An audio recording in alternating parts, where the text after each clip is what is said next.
It starts with a number, not a big one, not the kind that makes you sit up straight or call anyone. Just a number on a screen on a Tuesday at 11:43 p.m.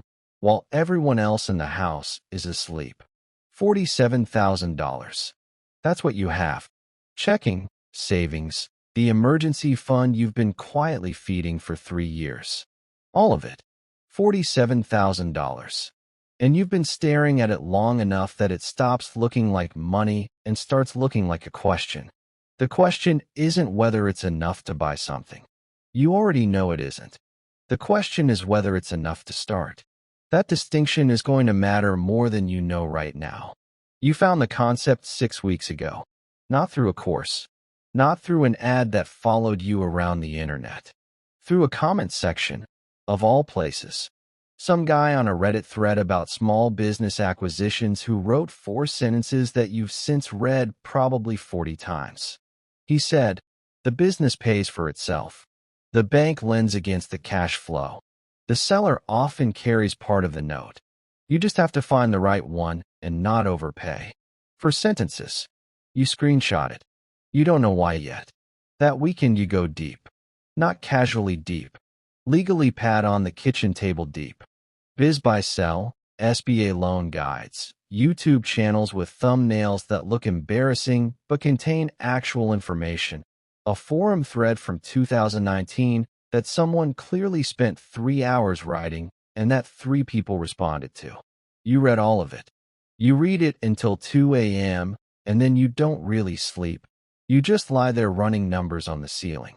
The strategy has a name. Acquisition entrepreneurship. You buy a business that already exists, already has customers, already has cash flow. You don't build from zero. You don't pitch investors. You don't have an idea that needs proving. The business already proved itself. You're just the next operator. And the part that makes you set everything down and stare at the wall. The part that feels almost too clean to be real. You don't use your own money. Here's how the debt actually works. And I want to be specific because the vague version of this is what gets people hurt. The SBA 7(a) loan is the primary vehicle. It's a government-backed loan issued through a private lender, a bank, or credit union, with the SBA guaranteeing a portion of it, which means the lender takes on less risk, which means they'll lend on deals they otherwise wouldn't touch. Businesses with no hard assets, no real estate collateral, just cash flow and a track record. You can borrow up to $5 million. Down payment is typically 10%. Sometimes less if the seller carries a portion of the note. Seller financing is the second piece. And this one surprises people. Sellers carry paper more often than you'd think. Not out of generosity, out of self-interest. A seller who carries 10 or 20% of the purchase price at 6% interest for 5 years gets a better return than they'd get parking that money almost anywhere else. And it signals something to the lender. It signals the seller believes the business will still be standing in 5 years. Because if it isn't, they don't get paid either. So the structure looks like this. Business asking $1 million. You put in $100,000. SBA loans $750,000. Seller carries $150,000 at 6% over 5 years. The business's own cash flow services the debt. You don't write a check from your savings every month. The business does. That's not a loophole. That's not some underground thing. That's just how it works. Private equity has been doing this for 40 years. You just weren't told about it. You're 33. Operations manager at a logistics firm in Phoenix. 6 years in the same role. You're good at it. Genuinely good. Process optimization, vendor management, reading the inefficiencies in a system before they compound into something expensive. You understand how businesses run at a mechanical level that took time to build. You have $47,000. A 711 credit score that you're quietly working back up after a rough year in 2021. And this feeling, this low, persistent, unremarkable feeling that the life you're living was designed by someone else's template and you just walked into it. Your father worked the same warehouse job for 31 years. Not because he loved it, because it was there and it was stable and stability meant something real to him after the things he'd seen. You understand that. You're not angry about it. But you look at the shape of that life from where you're standing, and something in you says quietly, firmly, without drama, not this. And for the first time maybe ever, you feel like you found something specific. Not a vague ambition, a door. You spend 4 months studying before you move. Not reading, studying. There's a difference. You find a broker in Scottsdale named Kevin. He's the kind of abrasive that some people mistake for confidence, and some people mistake for rudeness, and you correctly identify as neither. He just doesn't have time for the version of you that wants to be reassured. He tells you something on your first call that you write on the top of every page of your legal pad for the next 3 months. The multiple you pay determines everything. Buy at 5 times earnings when the market is 3.5, and no amount of good operating can save you. The math is already broken at close. You nod like you understand. You mostly do. You also find a CPA who specializes in small business transactions. Her name is Felicia. She charges $300 an hour and is worth every dollar of it because she teaches you in your first 2 sessions how to read a seller's financials like they're a confession, where the bodies are hidden. The owner's salary that's been run through as a personal expense. The truck payment inside the operating costs. The add-backs that are legitimate and the add-backs that are creative fiction dressed up as accounting. She says, when a seller shows you adjusted EBITDA, your job is to figure out what they adjusted and why. You carry that with you into every deal you look at. You look at 22 businesses before you make an offer. 22. Most people look at 4 or 5, get tired, and either buy the wrong thing or quit. You look at 22 because Kevin told you the search is where the deal is won, and because you've gotten precise about what you're looking for. Residential services. Recurring revenue. Low customer concentration, meaning no single client represents more than 10% of revenue. Owner-operated, but not owner-dependent, meaning the business runs if the owner takes a vacation, not because the owner is the product. Established at least 7 years. Geography within 40 minutes of Phoenix, because you're not moving and you're not managing something remote while you're still learning. Business 21 is a lawn care and landscaping company in Chandler. Owner is a man named Robert, 61 years old. 3 grandchildren whose photos are on his desk in positions that suggest they were placed there with intention. He's been running the company for 14 years. It does $890,000 in revenue. Owner's discretionary earnings after real expenses, $198,000. The asking price is $750,000. You run the numbers 8 different ways. You bring Felicia in for the due diligence. She finds 2 things.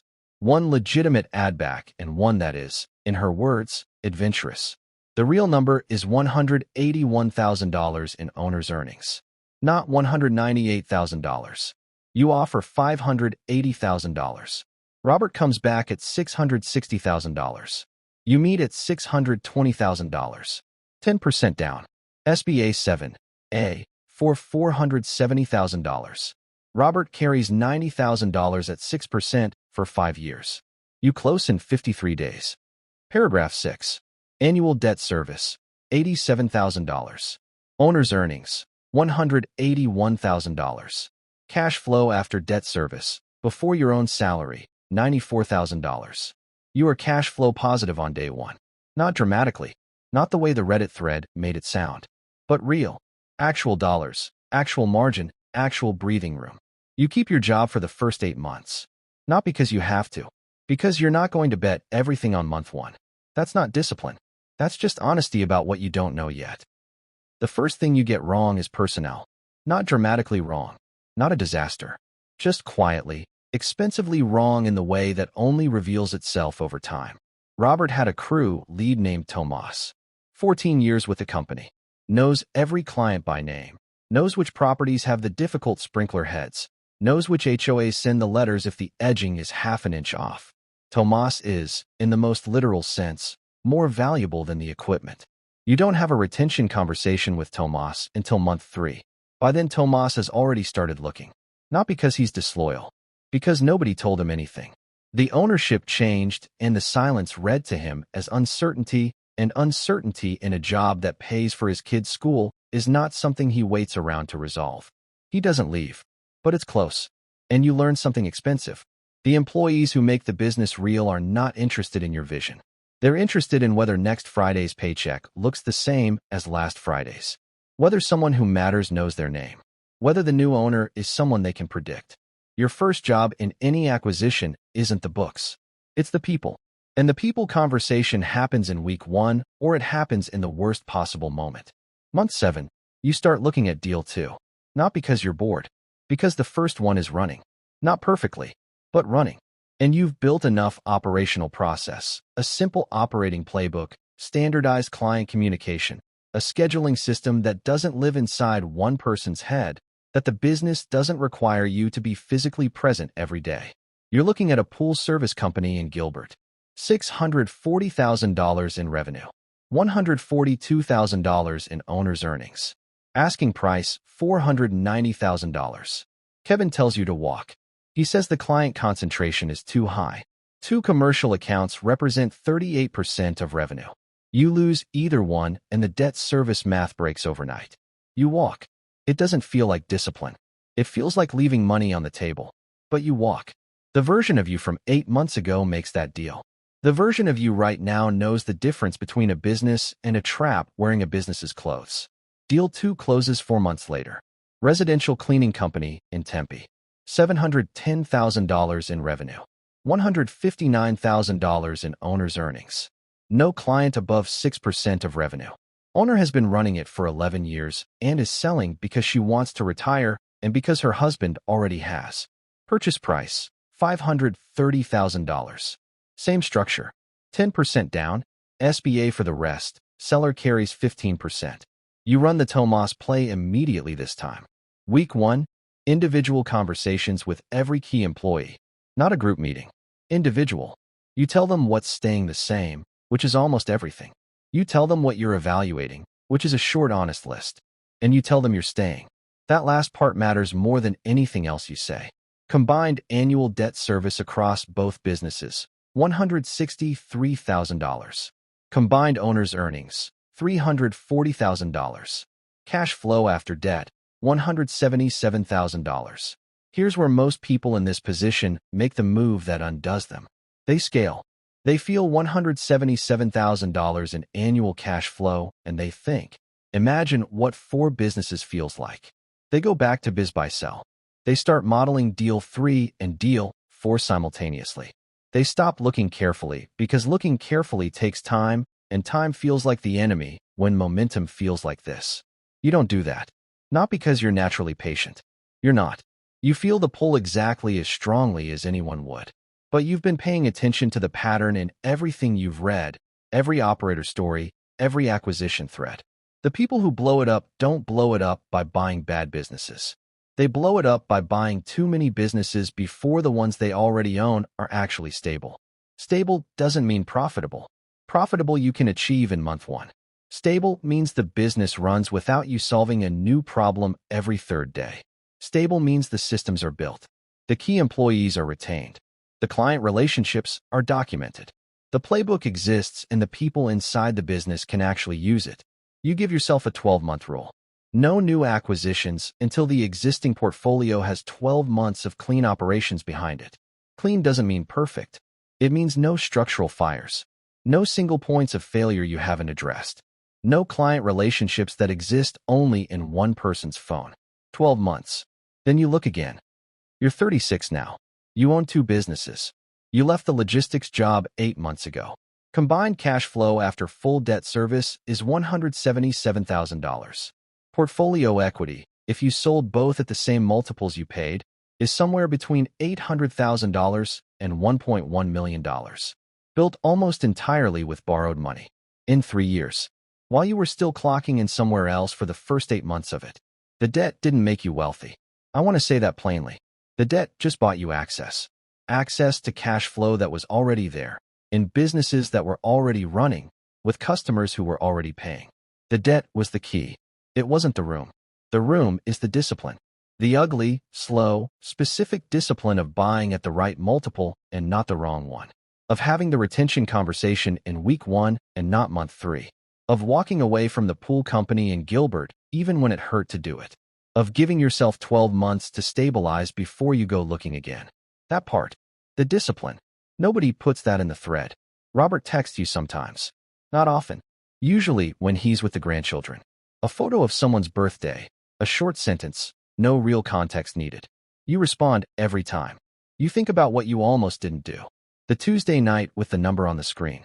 The moment where $47,000 could have just stayed $47,000 indefinitely, sitting in a savings account doing its modest, honest work. And you could have let the restlessness stay unnamed. Let it just be the background noise of a life that was fine. Fine is the word that scares you more than any number does. The debt didn't save you from fine. You chose to not be fine. The debt was just the mechanism you chose to do it with. That's a distinction worth sitting with.